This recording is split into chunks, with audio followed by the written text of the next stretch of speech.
This is Mike Price, Senior Editor of Waterwell Journal, and today I'm speaking with Bill Lillich, Sales Manager at Environmental Equipment and Supply, LLC in Harrisburg, Pennsylvania.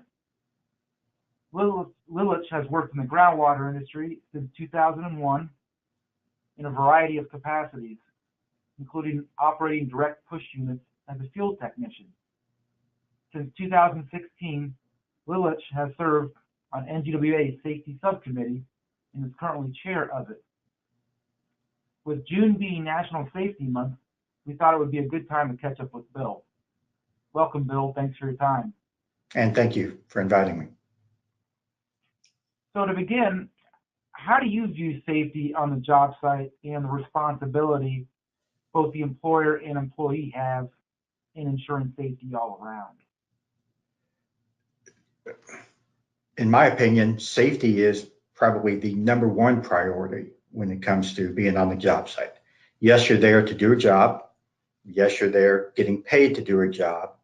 But if you're not safe, then you're not going to get the job done properly in most cases. Because there's always that chance of someone getting injured and then job having to stop and everything like that. And it's just as important that the employer agrees with that as far as the safety aspect. You know, if there's something that's just not right on the job site, or they don't have the right tool, rather than just put something together, they need to be able to, with their employer's backing, put a stop to the job and get what they need to do the job properly and safely. So yeah, safety is the top priority, in my opinion, when it comes to out in the field and doing a job. And that should start in the pre-planning process for the job and everything like that. Sure. What are some of the most common safety mistakes you see in our industry, and how should they be corrected? Some of the most common mistakes I see, the most common, and it's probably the one that gets overlooked a lot, is housekeeping on the job site. You're pulling tools out, you've got dirt going all over the place, and keeping the work area and the area around the work area free of clutter. Get things set up prior to you actually starting, so everything is in where you can get to it easily. You're not having to slip. You don't have the slips, trips, and falls. And from what I've seen, that's probably the things that happen more frequently on a job site than anything else. The equipment is maintained properly. You don't have, you're not running the risk of a hydraulic rupture or anything else like that. And that's what people are used to seeing. But then you get done using a shovel, you toss it on the ground and stuff like that. As far as something that's more drastic would be utility clearance. There's reports every year of where a drill rig has gotten too close to an overhead line, or the one call wasn't properly done, locations weren't properly cleared. Someone drives a piece of steel into a high voltage line, and that's another electrocution, or they hit a gas line and cause explosions, or the possibility of explosions, or just a small thing of running into a fiber optic line that's providing the services to a gas station or a grocery store or something else, and now that company can't do their job, and your company ends up having to pay them for lost revenue. So making sure that everybody's watching everybody else as far as the housekeeping goes, and then the pre-job planning, and before you actually get out onto the job site, make sure of utility clearance would prevent the second thing. Okay. And to help prevent those common mistakes regarding safety resources, what are some of your favorites, and do you have any favorites that are free?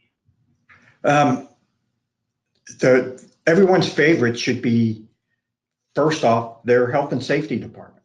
If they have a health and safety, their safety manager, it may not be a whole department, maybe one safety guy who does periodic inspections. He's not out, he can't be out at every job site every day. There's just too many going on. And then just the people themselves, the experienced guys, use those experienced guys as your resource. But then other than that, the internet, use Google, Bing, whatever to find, if you have a question on, you all of a sudden have to go inside of a vault in order to finish this well up or something like that. Or, you're drilling at a landfill. What kind of gas monitoring do I need to do? OSHA's website is great. Great in the fact that the information's there. Finding it is a little bit more difficult, especially in the industry that we're in, because there's not a lot defined specifically for the groundwater industry or the water well drilling industry. Got a whole section on oil and gas drilling, but not a lot as far as the groundwater goes. And all of those resources are free. The other resource that you may have is, as far as your safety person, if he has trouble finding something, ask another company. Ask, whoever's doing their safety training. If it's a third party doing it, give them a call.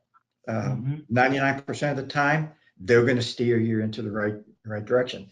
I've called my competitors many times and talked with their health and safety folks about, confined space work and, something that we don't do frequently, just making sure, and the rules there change. And that's the one thing with OSHA, they change rules a lot. And just talk with a health and safety professional that does it every day, because your safety person may not be 100% health and safety. So just the internet and your peers are really, really great resources. Okay. The great thing about our industry is the information sharing aspect of it. Yes. And one of the things I'm working with Kathy Butcher on, one of the things I proposed as part of the safety subcommittee, and still trying to work out how it would work, is having a place on the NGWA's website, or just make up a new website, one of the free ones that you don't have to pay an arm and a leg for, where if I have an incident and I do a lessons learned, redact all the players' names, everything like that, just a resource where, a single resource where somebody can go to and just see lessons learned. It doesn't happen to everybody, but the thing that got me doing this is a couple years back, we had one of our guys, he was hauling a direct push machine, one of the big ones, enclosed trailer, coming down the highway. He was going the speed limit. A tractor trailer just blew by him, and caused a little bit of a wind area behind the trailer. Trailer started moving around. We were running an F-350 single wheel in the back, and ended up the trailer overturned, the truck or pickup overturned. Fortunately, no one got hurt. And so when we put that incident report out to our company, one of our other offices out west said, "Oh yeah, that's happened to us before, where, if you just riding a single wheel, hauling a big trailer like that with a big sidewall to it, yeah, a tractor trailer, comes by you pretty quick. Yeah, it'll cause that trailer to move back and forth a little bit in the back. And if you don't have stability in your back wheels, it kind of might cause that turnover. And we said, well, why didn't you tell anybody that that's happened to you before? So, Yeah. so that being said, just a spot where people can just put their incident reports, their lessons learned, that type of thing. Yeah. That makes sense. So Kathy mentioned some things to me, so I'm kind of working out. Hopefully by I don't know, the end of this year, next year, we may have something in place for that, or I may have something in place for that outside of the NGWA, but obviously linked to the NGWA. Okay. We'll follow up with that in the near future. Okay.